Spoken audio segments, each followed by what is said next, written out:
today's video, and thank you for watching.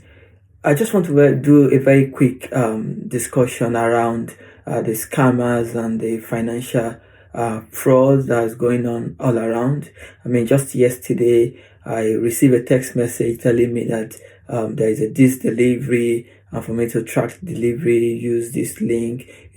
Sometimes you just get these messages out of the blue. Sometimes even a WhatsApp call. It's even a call from an organization, that appears to be like a bank or your bank. But again, the reality of it is many a times some of these scammers, they look very real, they look very legitimate.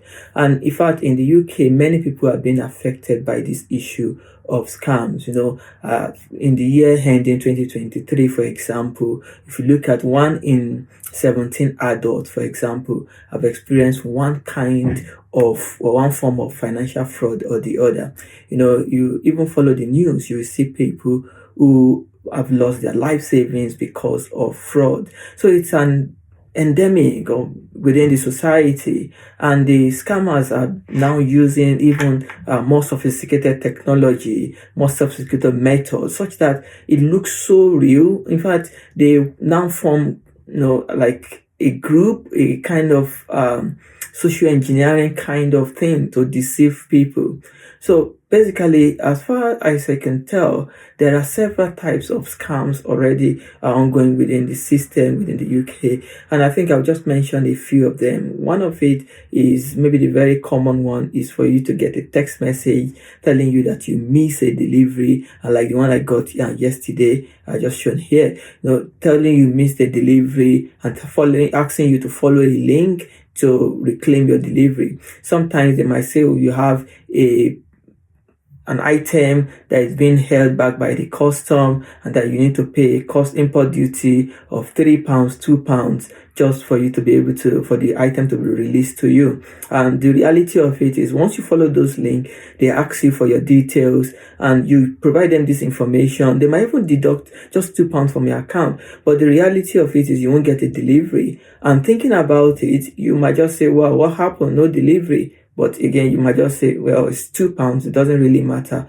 But the reality of it is, they have captured your data, they know your address, they know your mobile number, they know your email address, they know even your example. They know these details. And the next stage of it, most times, you then receive a call. A call, and it appears that it's from your bank. They will tell you, we think you have been a subject of scam, and that recently have you received a call telling you, or a text message asking you that you missed a delivery. And then you will say, yes, that's true. And then they will tell you it's a scam. And it's a scammer that are actually calling you, telling you it's a scam. And then the next thing they will tell you in the phone call is maybe transfer the money in your account, transfer it into a separate account that they have just opened for you. But lo and behold, it's all scam. The new account that they claim they have opened for you is actually another scam. So in the sense that once you transfer the money in your account into the new account, that's it, they're gone. And if you call the bank and you say, you have been scammed, and then the bank will say, did you make any transfer? Yes. But at that time, the bank will might claim that, you are aware of, you intentionally make the transfer. So these are some of the things that we need to be very mindful of. Then the next one is a phishing email. They don't have the details, but they try to fish, like, as a fisherman, they try to extract information from you. So they tell you to follow a link for a payment, millions of pounds, millions of dollars, or even hundreds of thousands of dollars or pounds. And then they will ask you to follow it. They pretend as though they are a lawyer to a widow or something along that line. You need to be very careful of that kind of email.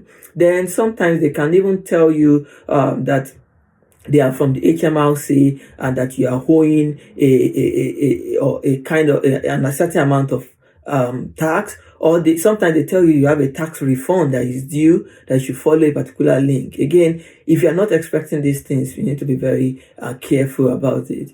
The other possible example of scam is investment scam. Here, somebody will they reach out to you, promising you a very high return on your investment or on your money with a low risk. Sometimes they even tell you you can get 20-30% and your capital is also guaranteed. Again, you have to be very, very mindful of this kind of thing. Okay, then the next one that you need to be very mindful of is online shopping scams. Sometimes they tell you, oh, you can get this thing that is normally worth 10,000, they can tell you can get it for 1,000. You need to be very careful with those kind of deal.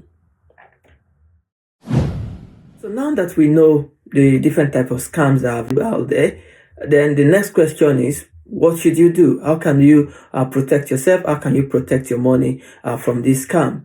I think the first thing you need to do is to be very, very vigilant. When someone calls you or you get a text message, double check the link, for example, or when someone calls you, ask them questions that only maybe the person who really knows you or even your bank will know. And usually the bank will never ask you to share a 6-digit code, a 5-digit code, or any of things of that nature. So when you get a text or a call asking you to send a code, especially on WhatsApp, be very careful. They are most likely illegitimate. So stay vigilant. In fact, if you can, don't trust anybody. Okay, don't trust anybody. Make sure everyone that calls you or that tells you things are able to prove their identity beyond doubt. And that leads me to the second point that I think you can do is to avoid sharing personal information. Okay, so never give any sensitive details unless you are sure of the recipient of that email or that request, the recipient requesting for that information. Sometimes someone can just tell you, oh, we need you to, provide us your bank details, and some of those things that look very, very innocent, maybe sort code, bank account. You might say they can't do anything with it. Yes, that's true, but they can use that as a legitimate information that you think nobody knows except you and your bank. And when they come to you and say they are from your bank and they give you that information, then you will most likely be willing to trust them because you think nobody else knows that information. So you need to be very careful. When you get such a call from an individual, do not share personal information. Do not share any authentication code, the 6-digit, the 8-digit, or even 4-digit code. Do not share it with anyone except yourself in that case. So be very mindful. Do not share any authentication code. Okay. The next thing you can do is to use a secure password. Many a times, because we have so many accounts we are opening every now and then, you might not even remember some account password. So many times we tend to repeat or reuse the same password. Okay, I've done this in the past, but now, believe me sincerely, the best thing you can do is to use a password manager. And when you use a password manager, it can generate strong password for you, 16-digit, 20-digit, uppercase, lowercase, and even special character can generate such amount of password for you. And then each of your accounts can then have unique password. And the truth is, you don't even need to remember the password anymore. Just remember your master password, and that is it. So your password manager manages everything for you. In fact, with that will make your life a lot more convenient and easy. Now, someone might say, but how do you trust this platform? Again, it's always a risk and give or take. So the best thing you can do, if you're going to use a password manager, make sure that it is a service that you can trust. And how do you do that? Sometimes you have to pay for it, because remember, if you get a free product, you are most likely the product that is being marketed. So if you want security, perhaps it's good to pay for such a platform. And if you are paying for it, then you can have the assurance that at least you are a client and you have to be treated fairly by the organization. Then the next thing is to make sure you keep your device secure. Avoid opening links that you cannot trust. And many a times you just get offered to download this and that from the internet. Be very, very careful from downloading malwares or downloading files onto your computer that can then infect your computer. Recently, I watched a movie called Beekeeper, and in that movie, the lady there at the very beginning of the movie got this thing happening on her screen and appears as though her computer has been infected by a virus. And then they asked her rather to call a number, and she called, and it led to the call center of the scammers. And before you know it, they claimed her account of millions of dollars, and the lady just ended it because where will she start from? A pensioner, how will she start from? So you never can trust anybody, and never say you can never be a victim of fraud or scam.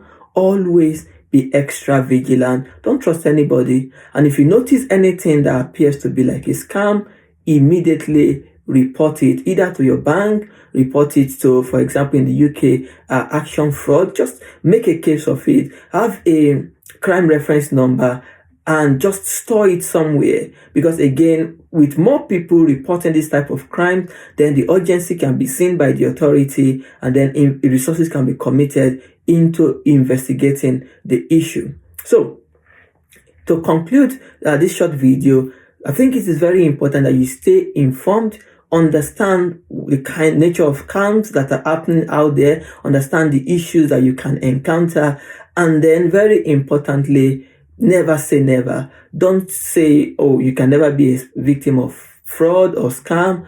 When you see anything, treat it with suspicion. Ensure that you have used strong password, and also create two-factor authentication for your email, for your investment account, for everything that you consider important to you. And if you're a house owner in the UK, my recommendation is to set up a property alert on the HM registry website. And that means you put in your house address. If there is anything happening on your house address, you get an email telling you, oh, someone has checked, someone has filed a transfer of ownership or something. Okay, if this video has been beneficial to you, please share with your friends, share with your family, and let's get the word out there. Let people know how to keep themselves safe and secure from scammers. And thank you for watching. See you next time. Bye bye.